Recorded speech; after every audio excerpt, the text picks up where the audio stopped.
Hello, thank you so much for joining us, and thank you for your interest in serving children and families in crisis by utilizing CarePortal. Our goal for this video is to equip you to meet needs in your community. I'm going to be walking you through this training. If at any point you have questions that weren't covered in the video, feel free to reach out to your point person at your church. In this video, we will provide information about the child welfare system and best practices for you to follow to meet the needs in your community. Help One Child has been partnering with churches to serve families impacted by foster care and adoption since 1993. Recently, we've become the regional implementers of an online platform called CarePortal. This portal enables churches to respond to real-time vetted needs in their own backyard. There are three driving factors behind CarePortal. First, it's connected by technology. We love the amount of collaboration and connection CarePortal enables between church members and children and families, as well as churches with other churches. Second, it's powered by people. Behind a CarePortal email, there is a network of churches, pastors, volunteers, social workers, coordinators, communities, and a supporting staff, all committed to doing their part for children in crisis in their own backyard. And most importantly, it's led by God. God has called His bride, the local church, to be a primary avenue of care for the most vulnerable. We know the child welfare system is complex, and while we can't promise you'll know all aspects of it by the end of this video, we do want to start by introducing you to who it serves and who it impacts. Churches and nonprofits all around the country have been partnering to use CarePortal to ensure there is more than enough. More than enough foster homes for every child needing one. More than enough adoptive families for every child waiting to be adopted. More than enough help for biological families trying to stabilize. And more than enough wraparound support from the church. In the Bay Area, there are roughly 3,500 churches and 7,000 children in foster care. That means we can make an impact. Regardless of where you choose to engage, your commitment will be life-changing. At Help One Child, we provide services to the entire spectrum of the child welfare system. This is from prevention to emancipation. Let's watch a short video explaining how you can serve the children throughout the spectrum. Here's Kristen from our CarePortal's national office. The grid provides clarity to help churches take action as they are made aware of the spectrum of the needs that vulnerable children and families have in their community. If the family is intact but simply needs some extra support, the work of prevention begins to keep the family together. If there is a need for the child to live elsewhere for a period of time, the child is removed and placed in temporary care while the biological parents or caregivers work to establish safety for the children. If safety isn't attained, children need a new permanent home through adoption. Or, for the child who remains in temporary care until the age of adulthood, they eventually reach transition. Support is crucial across the spectrum. As churches step in, the grid highlights three main on-ramps to take action. Tier 1 is connecting with a family by meeting physical needs, providing resources to help stabilize the environment of children and their caregivers. Tier 2 is connecting with children and families through time and relationship.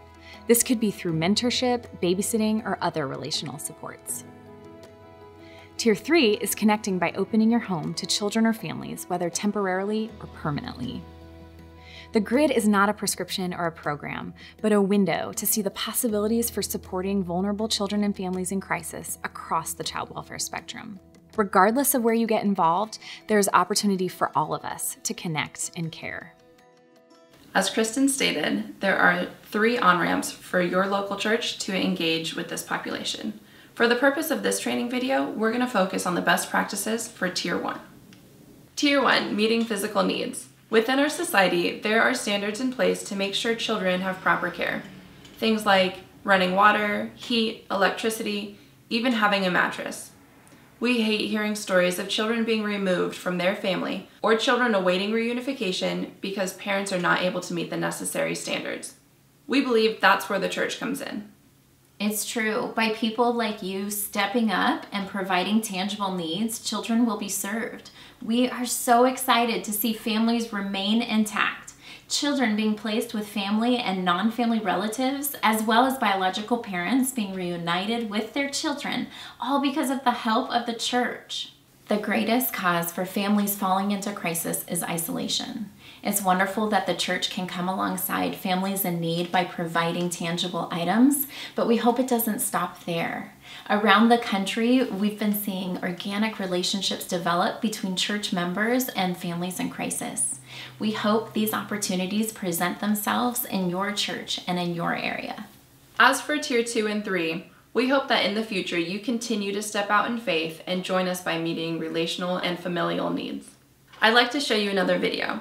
This is Adrian Lewis, CarePortal's Executive Director. He's going to walk you through the web of connection in action. In every community, there are children and families in crisis who need help. But for many, isolation and lack of community resources prevents them from getting the help they really need. And in every community, there are churches and people who care, who want to take action, but what they need is a connection point and support. CarePortal allows child welfare professionals to share real needs in real time through technology. The CarePortal network is already helping children all across the world. I look at the CarePortal as a platform for us to be able to do ministry across denomination lines, across racial lines, across social economic lines. And the connection then brings ministry really to your people on a day-to-day basis. The process starts when a child welfare professional identifies a need. They submit a request into CarePortal's platform, which quickly sends a message to participating churches nearby. Each church can respond directly back to the caseworker when they are able to meet the need, or they can engage other churches and community partners who want to help. Whether one church responds or a whole community of churches and businesses and caring people work together, a local church is always at the point of care for children and families in need. Each request presents the opportunity for churches to make meaningful connections. Sometimes, that connection is meeting one need at just the right moment. At other times, it develops into lasting relationship. So many of our children and families in child welfare are isolated. They don't have a support system. CarePortal can provide not only the physical needs for the children and family, but can also provide a support system and relationships. So this is the community and the churches becoming involved in families and children who need them. That's what we're all about, We're all about love and sharing it with people. CarePortal is a unifying factor, and I think CarePortal is going to open the door for the church not to be complicit anymore, but to engage. When you join the CarePortal network, you become part of a movement. We're inviting your church to pray, serve, and give. Jesus is changing the child welfare system through his church. And this work happens by churches saying yes to children and families in need all across the world.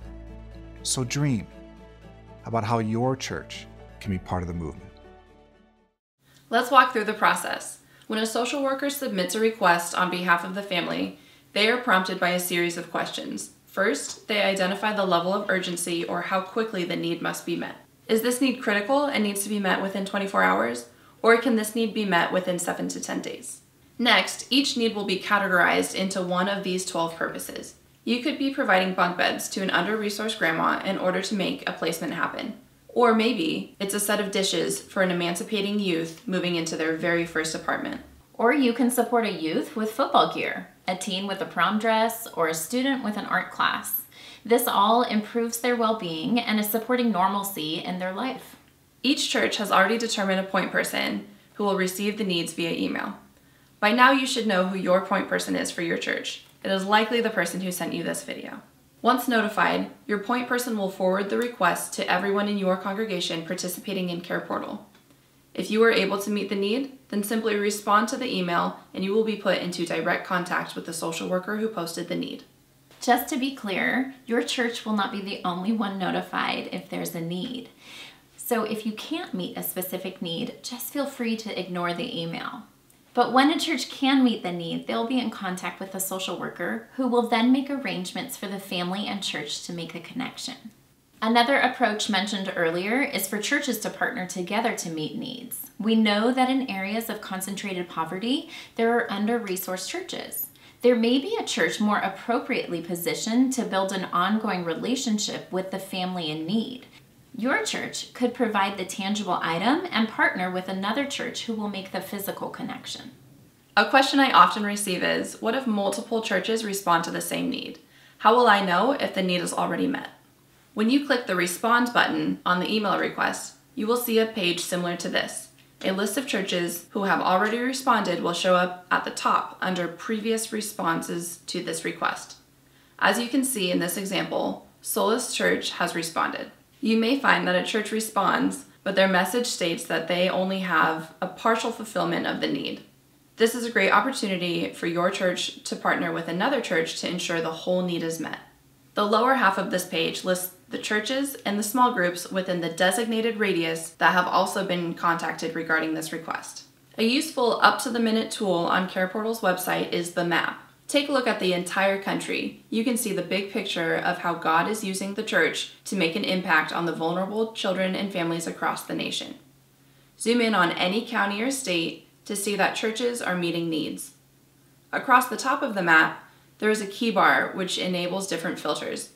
By clicking Active States and Active Counties, the states and counties participating in CarePortal will appear in orange. Clicking Open under the Requests section will provide a visual on how many unmet needs are currently open across the nation. When we zoom into one active area, we can see the power of each individual church and how God is using them to impact their community. Let's zoom into Phoenix, Arizona, an area that is well established in the CarePortal network. Click on Active Churches.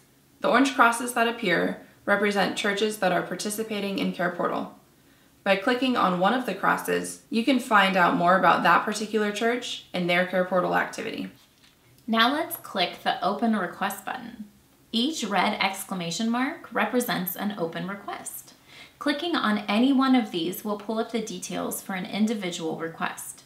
As you can see, the information submitted by the social worker appears on the left-hand side.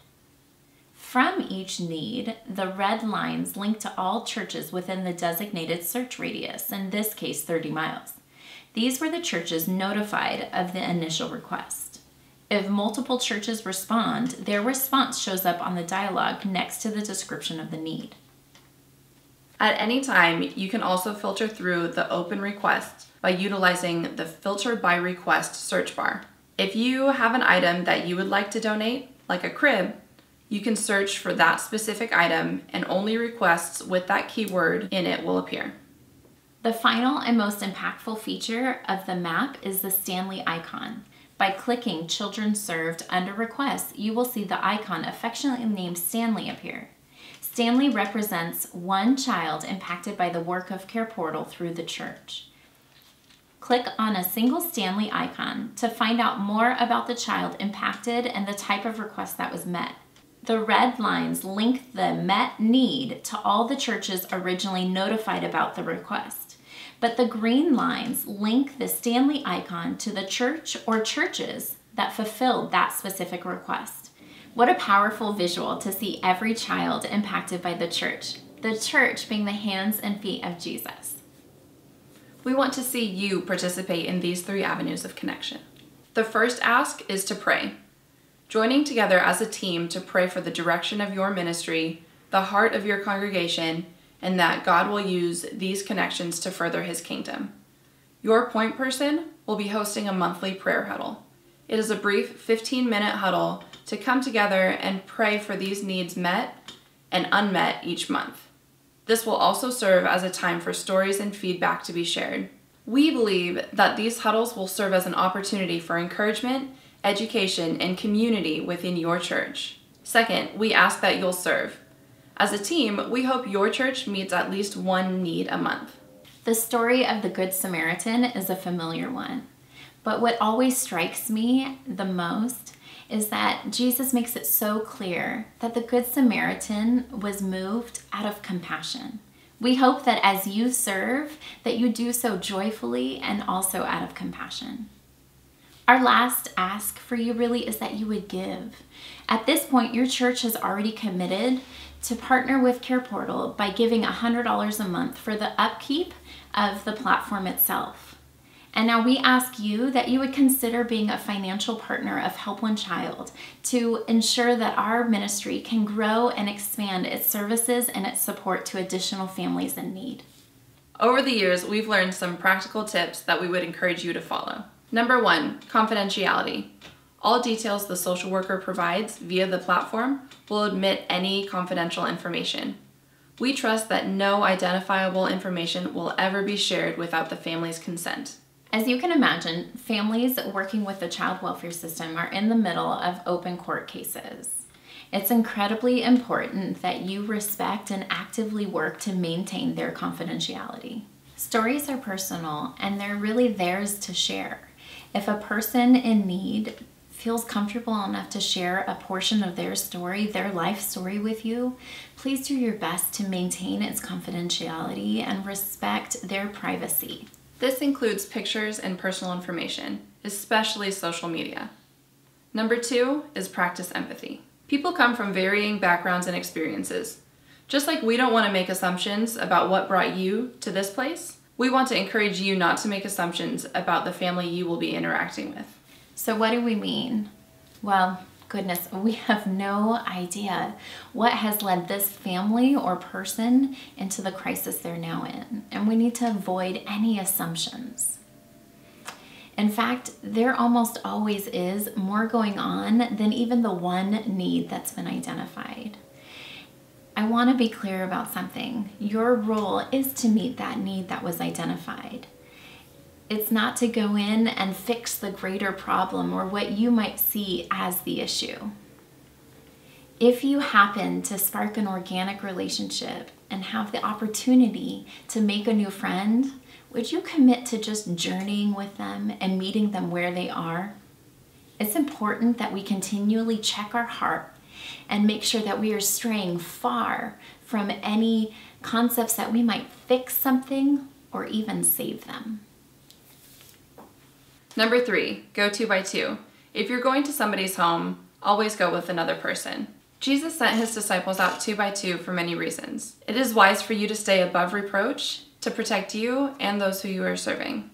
When you go with somebody else, you are able to double your ability to serve and to make a connection with this family. Please feel comfortable. Help One Child and the social worker would never send you out to an unstable or unsafe environment. But we may run into an opportunity with a family where they aren't in a position to be interacting with the community. So in that case, you'll make the connection with the social worker. If you feel led, you could always send along an encouraging note to the family and just provide that to the social worker who will then pass that on. Number 4, keep your cash. When you meet a need, you may gain insight into additional hurdles the family is encountering. Rather than giving cash, make it an engaging experience. Buy the food for them, or the diapers, or the fridge, or rather ask them to meet you at the store and make it something that you can do together. We want you to be intentionally generous. If there are additional needs that are evident, let's just be smart about how they're answered. And let me kick off number 5. Let's contact the social worker. Number 5, contact the social worker to wrap up the need. The church is involved because the social worker engaged us. When you contact the social worker to close out the need, ask them how you can continue to support this family. That's a great idea, and the social worker will be able to provide tremendous insight. They have a much fuller perspective on where this family is and what will actually be helpful. Number 6, be a light. Encouraging words have power. Look around and find a strength in the people you meet. Tell them, lift their spirits. Be a light in the dark time. Be prepared for anything. You might meet a mom completely overwhelmed and in tears with gratitude for what you're doing. You could also meet a family that seems annoyed and irritated to have you in their space. Needing help looks and feels different for everyone. At Help One Child, we are so grateful for you and what you're committed to doing. Regardless of how capable of showing gratitude the family or even the social worker is in that moment, please receive our extended thank you and applause for the work that you are doing. Created in 2015, CarePortal is already making a huge impact. Over 19 different states partnering with thousands of churches, CarePortal has helped impact the lives of over 35,000 children in crisis. We believe for there to be enough support for every child in need, we need to see 10% of churches in the Bay Area utilizing the CarePortal platform. And that means we need you. Your church needs you, your community needs you. There are families and children in need all around you. We're so excited that you are committed to praying, serving, and giving with us. Thank you so much for your time.